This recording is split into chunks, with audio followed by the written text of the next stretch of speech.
You dream of making a ton of money in your business, but you have one glaring problem. You keep pivoting from one business idea to another. You lose interest, so you don't stick with one thing long enough to see results. Now, you know this isn't good. You're not stupid. You know that you have to be consistent with something for the long term to see big results. But the problem is you genuinely keep losing interest in these things, and you don't want to have to force yourself to keep doing something you don't enjoy just to make money. So what do you do? Well, this is a huge issue, and it's one that I know well. I have pivoted more than anyone else. I even have a couple friends that call me the pivot king. I have always believed in just follow your heart, follow your passion, and the money will come. But my passion leads me to new places so frequently that I can't ever stick with something long enough to see results. However, after dealing with this for over a decade, I have finally found the solution, and I'm going to share with you today how to never pivot again. I'm going to show you how you can pivot-proof your business so that you can continue to follow your own muse and your interests and passions and stay excited about what you do, but also stick with something long enough so that you see those exponential compound returns. Now, this might sound too good to be true, but if you stick to the end, I promise you will be able to look at your business in a way that is pivot-proof forever from here on out. So I started out as an unhappy guy in corporate America. I was sitting in a cubicle working health insurance claims. After 3 years of that, I quit and got a job at a grocery store. There, I met a guy who flipped houses, and he taught me how to do it.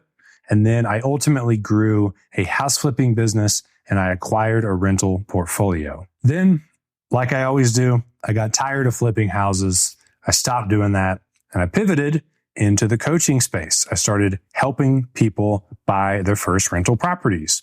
And I did that for a few years, built it up to doing 25 grand a month. I had a podcast that was getting over 1,000 downloads per episode. So I had just started to see that momentum that comes with sticking to something for years.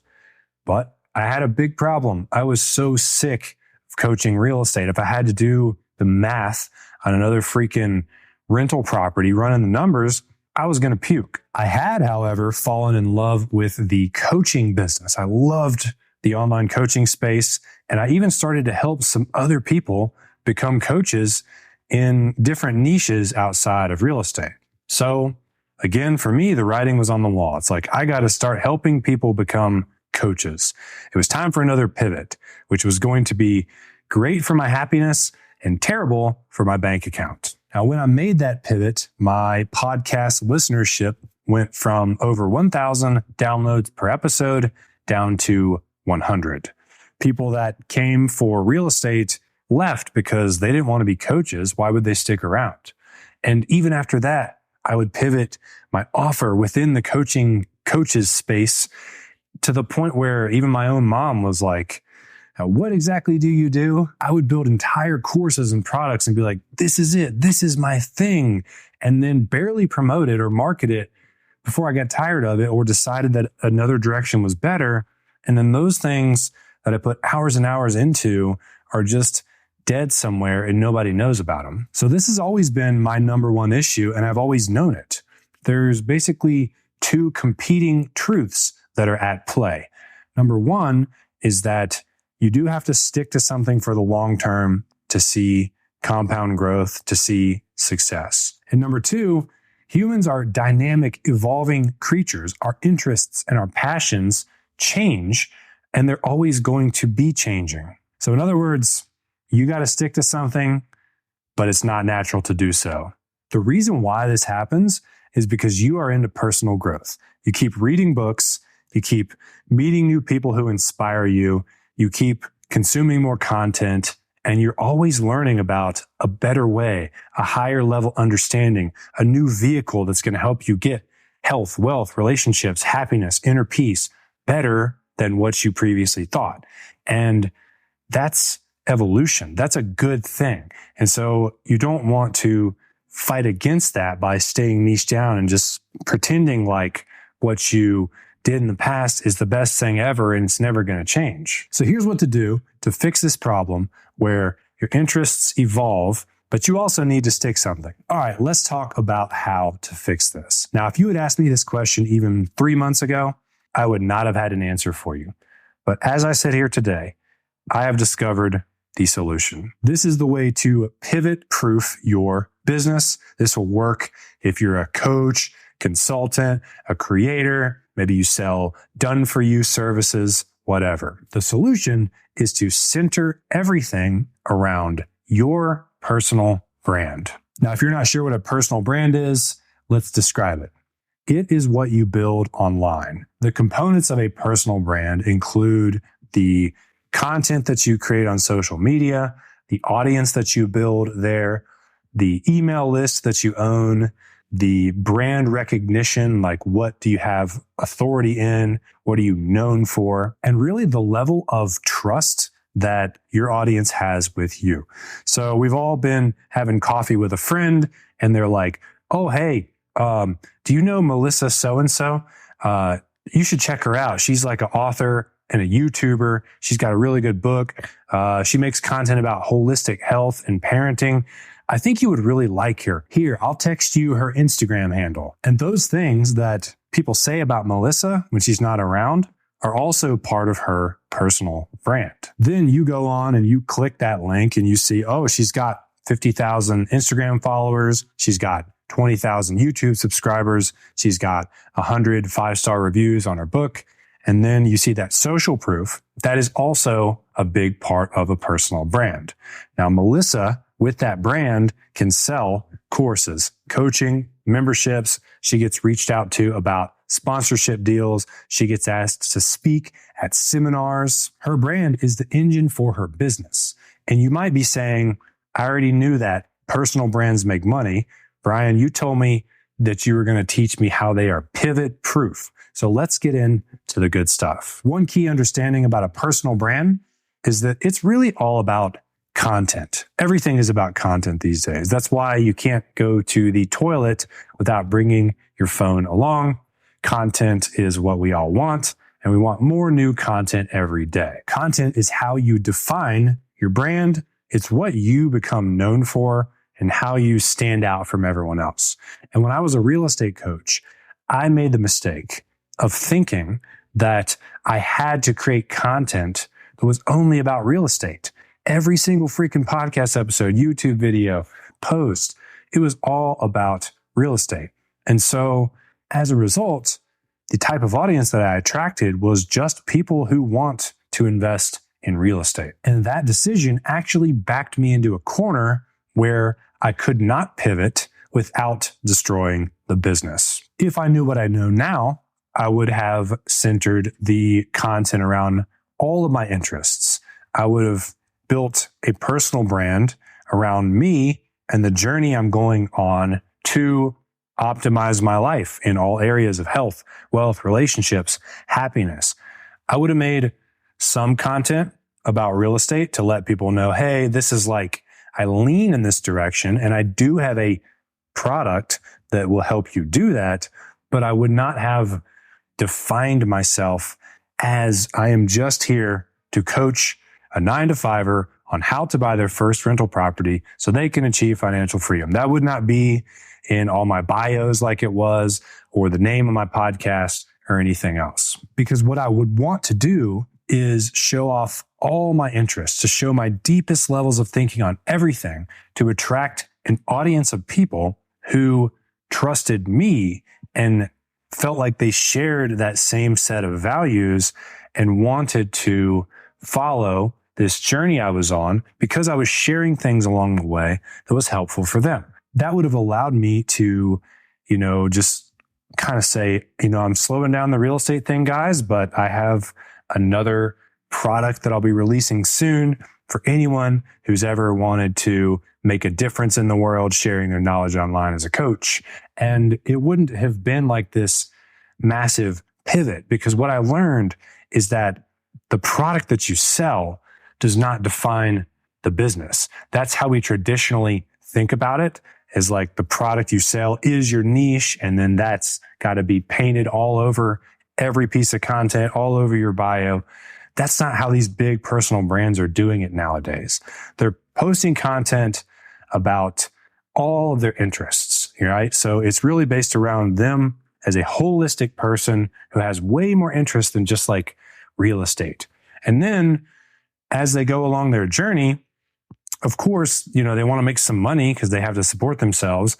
And there's certain problems they've solved well enough that they can package it up into a solution like a course or a coaching program or a book or whatever. And then that's available for the members of the audience who want a packaged solution. For example, I'm into mindfulness, and I thought I could never post about that when I was a real estate coach. And even when I was helping people with coaching businesses, I'd be like, well, that's just so far out there, what are people going to think? They're going to be confused. But the truth is that just like I have a bunch of interests, so do you. So does everybody, right? I think a lot of people are into mindfulness because why wouldn't you want to be more present and just have more inner peace and find more joy in life, the things that mindfulness can bring you. And one day, if I feel like I've made enough progress on my mindfulness journey, I may do a workshop or create a course or write a book on that subject. Or another example is, let's say I build this YouTube channel to 100K subscribers or 50 or even 10,000. And then people might start asking me, hey, how do I get started on YouTube? I could put together a coaching program to help a beginner go from 0 to their first 1,000 subscribers. So all you're doing when you start a personal brand is you're just showing yourself online. You're saying, hey, I'm this dude who cares about these things, and I'm going through life with these goals. I'm going to share my failures. I'm going to share my successes.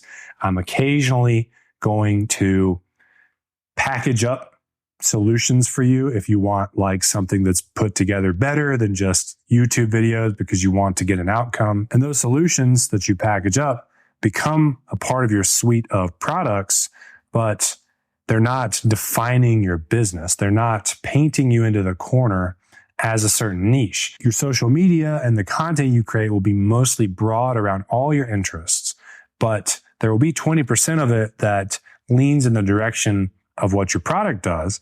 When someone clicks through to your website, the courses and things that you offer will be packaged to get a specific solution, but those won't define the brand. And the reason why this is pivot proof is because you get to keep talking about and sharing about the things that you're interested in. The reason why people want to pivot is they get bored with one thing and they want to talk about something else.